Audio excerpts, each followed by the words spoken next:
Please go and give him some protection so that he won't be destroyed." The Dragon King immediately changed himself into a cold gust of wind that blew toward the large pan. As it circled and coiled around the bottom of the pan, the three inside the steamer felt no heat at all, and that was how their lives were preserved. Toward the end of the hour of the third watch, the old demon was heard saying, "Subordinates, we plotted and strained ourselves in order to catch the Tang monk and his three companions, but that effort in escorting them cost us 4 sleepless days and nights. Now that they are bound inside the steamer, I doubt that they will be able to escape. All of you, however, should take good care in guarding them, and 10 of you little fiends should take turns in tending the fire. Let us retire to our bedchambers and rest a little. By the 5th watch, when it's about dawn, they will certainly be softened. You may prepare minced garlic, salt, and vinegar and awake us for the feast." The fiends all obeyed this instruction, while the 3 demon chiefs went to their bedrooms. Standing on the edge of the clouds, Pilgrim heard everything clearly. He then lowered the direction of his cloud slightly, but he could hear no voices coming from the steamer. When the fire is built up, he thought to himself, "There must be heat. Why aren't they afraid of it? And there's not a word from them. Ha, could they be dead already? I'll go nearer and listen again. Dear great sage." As he trod the clouds, he shook his body and changed immediately into a little black fly to alight on the trellised frame of the steamer. What rotten luck! What rotten luck! He heard 8 rules mumbling inside. "I wonder if we are being steamed the stuffy or the airy way." "What do you mean by that, second elder brother?" asked Sha Monk. "The stuffy way," replied 8 rules. "The cover of the steamer will be put on. The airy way, the cover will not be used." "Disciples," answered Tripitaka from the very top layer. "The steamer hasn't been covered." "How lucky!" exclaimed 8 rules. "We're not going to die yet tonight. This is steaming the airy way." When Pilgrim heard them speaking like that, he knew that they had not been harmed. Flying up, he picked up the cover of the iron steamer and gently put it on. "Disciples," said a horrified Tripitaka. "It's covered now." "We're finished," said 8 rules. "This is steaming the stuffy way. This night we'll die for sure." Whereupon Sha Monk and the elder began to weep. "Let's not cry just yet," said 8 rules. "I think a fresh batch of fiends have come to tend the fire." "How do you know?" asked Sha Monk. "When we were first placed in the steamer," said 8 rules. "It was an ideal situation for me. I'm suffering from a little arthritis, and I want that hot steam. Right now, however, there seems to be cold air coming up from the pan instead.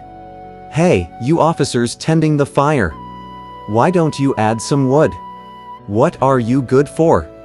"This coolie," said Pilgrim to himself, unable to restrain a giggle. "Doesn't he know that he can withstand the chill, but heat will kill him? If he talks any more like that, everything will be revealed. I must hurry and rescue him. But wait. To rescue him, I must change back into my true form. When those 10 fiends tending the fire see me, they will certainly make a raucous noise and disturb the old fiends. Wouldn't that be a nuisance? Let me send them a little of my magic. I remember that when I was a great sage in heaven, I once had a game of finger guessing with D.H. Terra, Ra at the North Heaven Gate. I won some sleep-inducing insects from him, and I still have a few of them here. Let me give them to the fiends." He felt around his waist and found that he had a dozen of those insects left. "I'm going to send them 10 of these," he said to himself. "And I'll keep 2 for breeding." He flung the insects on the faces of those little fiends. As soon as they crawled into their nostrils, the fiends began to snore and fell asleep. One of them, however, was in charge of the fire fork and could not be induced to sleep soundly. Rubbing his head and face, This little fiend pinched and tweaked his own nose left and right, sneezing constantly. "This fellow," said Pilgrim, "seems to know the business. I'll give him a double-handled lamp." He threw one more insect on the fiend's face, thinking to himself, "With 2 insects running in and out of his nostrils, at least one should pacify him." After 2 or 3 huge yawns, that little fiend stretched, abandoned his fire tongue, and fell fast asleep without moving again. "This little magic," said Pilgrim to himself, "is truly both marvelous and efficacious." He changed back into his original form to walk near the steamer, crying, "Master." On hearing this, the Tang monk said, "Wukong, save me." "Elder brother," said Sha monk, "are you calling from the outside?" "If I'm not outside," said Pilgrim, "you think I'm suffering with you inside." "Oh, elder brother," said 8 Rules, "it's always the same. The slippery one will slip away, but we are left behind to suffocate in here. Don't make so much noise, idiot," said Pilgrim, laughing. "I'm here to rescue you." "If you want to rescue me, elder brother," said 8 Rules, "you must do a thorough job of it. Don't let them put me back in the steamer." Pilgrim then lifted up the cover and untied his master. After shaking himself to retrieve his hair that had changed into the specious Pilgrim, he went through the other 2 layers to free Sha monk and 8 Rules. The moment he was untied, our idiot wanted to flee. "Don't be in such a hurry. Don't be in such a hurry," said Pilgrim, and recited a spell to dismiss the dragon god. Finally, he said to 8 Rules, "There are still tall mountains and rugged peaks in the rest of our journey to the western heaven. Without a beast of burden, Master will find it exceedingly difficult to proceed. I must still go get our horse. Look at him."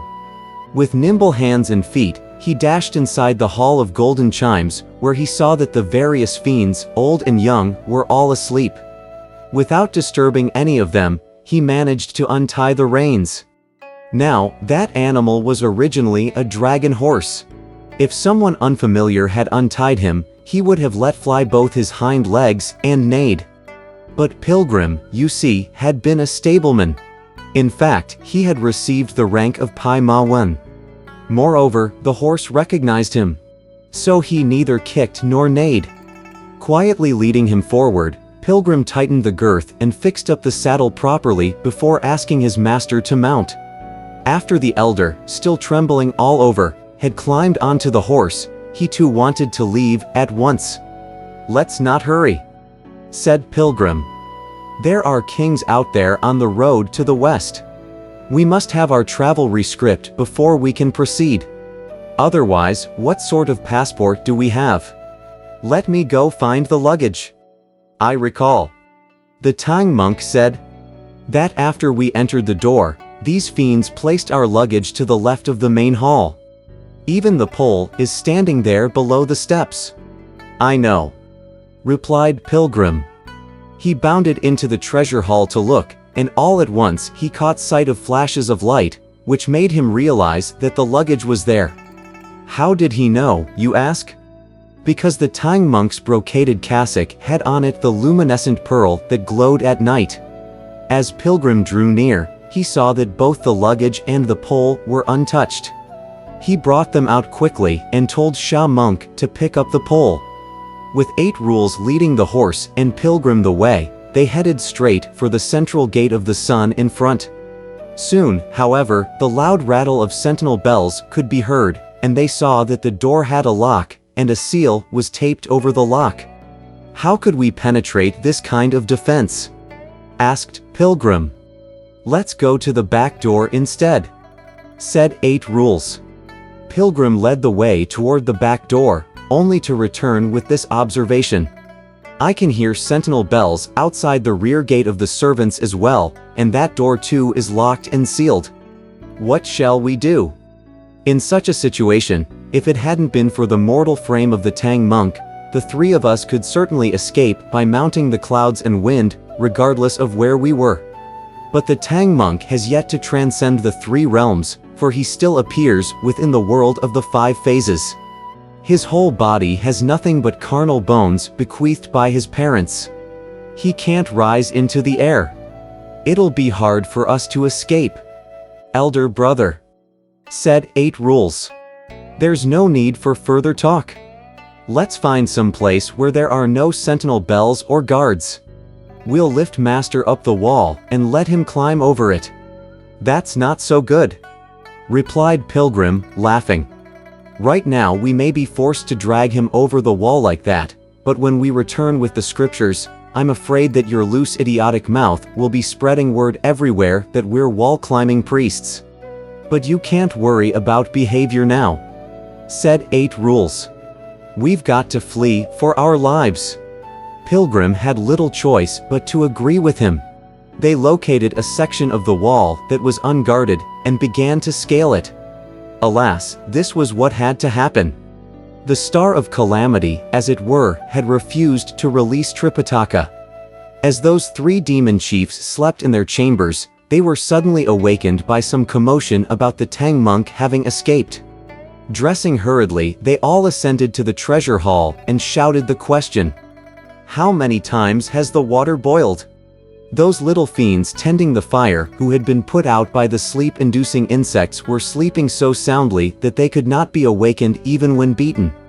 Several others, who had no particular responsibilities, started up and answered confusedly. S.E. S.E. S.E. 7 times. As they ran up to the pan, however, they saw that the several layers of the steamer were all thrown on the ground, while those supposed